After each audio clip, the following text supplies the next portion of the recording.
News మన ఊరు మన వార్తలు వెబ్ న్యూస్ ఛానల్. కృష్ణా జిల్లా కేంద్రం మచిలీపట్నం నియోజక పరిధిలో కొత్తపూడి గ్రామంలో ఆందోళనకర వాతావరణం నెలకొంది.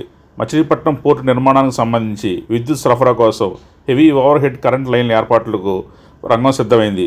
దీనికోసం కొత్తపూడి గ్రామం పొలాల్లో గుండా లైన్లు వేసేందుకు మార్కింగ్ ప్రక్రియను చేపట్టారు. ఇదే రైతుల ఆందోళనకు వ్యక్తం చేస్తున్నారు. తమకు తెలియకుండా, చెప్పకుండా, కనీసం నోటీసులు ఇవ్వకుండా తమ పొలాలపై హై వోల్టేజ్ లైన్లు ఎలా వేస్తారని, వాటికి మార్కింగ్ ఏం చేస్తారని రైతులు నిరసన చేశారు.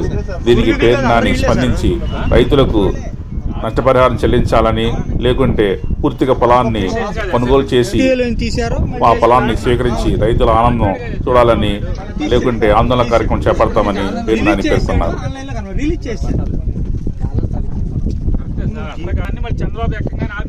దీన్ని మొన్న వదిలేసినట్టు కార్పొరేషన్ ద్వారా వదిలేసినట్టుగా ఇచ్చారు సార్. ఇంకా CCLAలో ఆ రిమార్క్స్ కాలం నుంచి అది డిలీట్ చేయలేదు అంతే.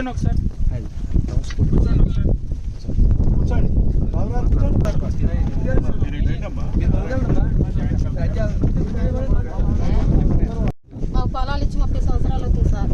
మా సాధనం అయిపోయింది. అయినా సరే ఇప్పుడు కరెంటు స్తంభాలు వేసారు. నా భర్త చూస్తే బాగోదు. నాకు 2 ఆడపిల్లలు కట్నంగా ఇచ్చాను.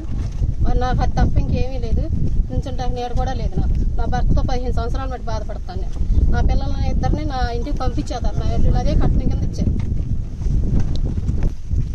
బందర్ నార్త్ మండలం పొట్లపాలెం పంచాయతీ కొత్తపూడి గ్రామంలో 1995 సంవత్సరంలో 94 సంవత్సరంలో ఇక్కడ ఉన్నటువంటి దళిత కుటుంబాలకి, పేదవాళ్ళకి తలా 1 ఎకరం ప్రభుత్వం పట్టాలు ఇవ్వడం జరిగింది.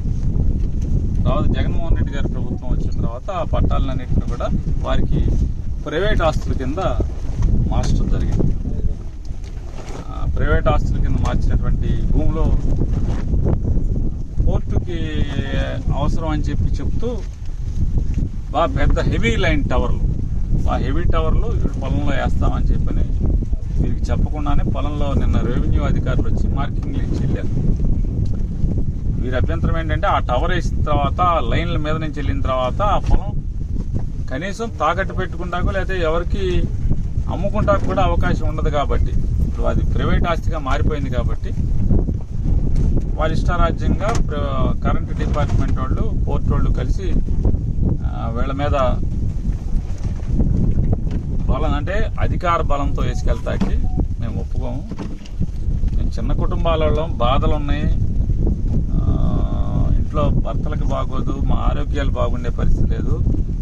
అది ఆస్తిని చూసుకుని కూలి ఉన్నా, కూలి వచ్చినా, కూలి రాకపోయినా, ఎవరైనా కూలికి పిలిచినా ఆ రోజు కూలికి ఎవరు పిలవకపోయినా, ఇంటికి ఆ రోజు ₹1 ఇంటికి పట్టుకెళ్ళకపోయినా, పని దొరక్క ఆ పొలం ఉందనేటువంటి, ఆస్తి ఉందనేటువంటి ధైర్యంతో బతికేటువంటి పరిస్థితులు ఉన్నాయి.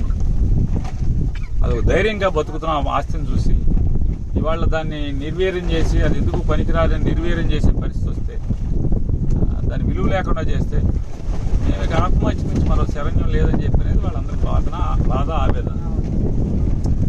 దానికోసమనే పోర్టు అధికారులకు కానీ లేదా రెవెన్యూ అధికారులను కూడా డిమాండ్ చేసేది ఏంటంటే,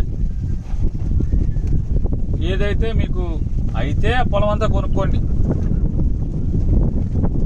ఈ పక్కనే మీరు ల్యాండ్ ఎక్విజిషన్కి డబ్బులు ఇచ్చినట్టుగా, లేదా ఇవాళ దాని మీద ₹1 పెంచారని ఇవ్వండి. లేదా వీరికి ఆత్మహత్య చేసుకోవటం, లేదా టవర్ బట్టలు చచ్చిపోవడం తప్పితే వేరే అవకాశం లేదు. ఎందుకంటే పోర్ట్ అనేది ప్రభుత్వం కట్టినా అది వ్యాపారం కోసం కడుతున్నాం ఈ ప్రాంతంలో.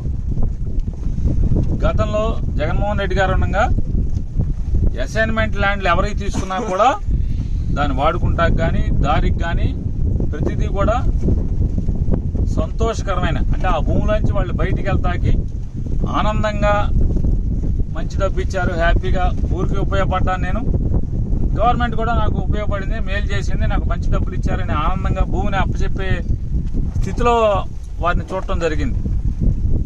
అలాగే ఇప్పుడున్న ప్రభుత్వం కూడా, ఇప్పుడున్న పాలకులు కానీ ఈ దళిత కుటుంబాలనేటువంటి పేదవాళ్ళ భూములోంచి ఆ కరెంటు తీసుకునేప్పుడు కూడా అదే రీతిలో వాళ్ళు చిరునవ్వుతో ఈ పొలాన్ని పోర్టుకో లేదా కరెంటు డిపార్ట్మెంట్కో అప్పచెప్పే రీతిలో నష్టపరిహారాన్ని చెల్లించి మాత్రమే ఈ పొలంలోకి దిగి పని చేసుకోవాలని చెప్పని వాళ్ళ తరఫున డిమాండ్ చేస్తున్నాం.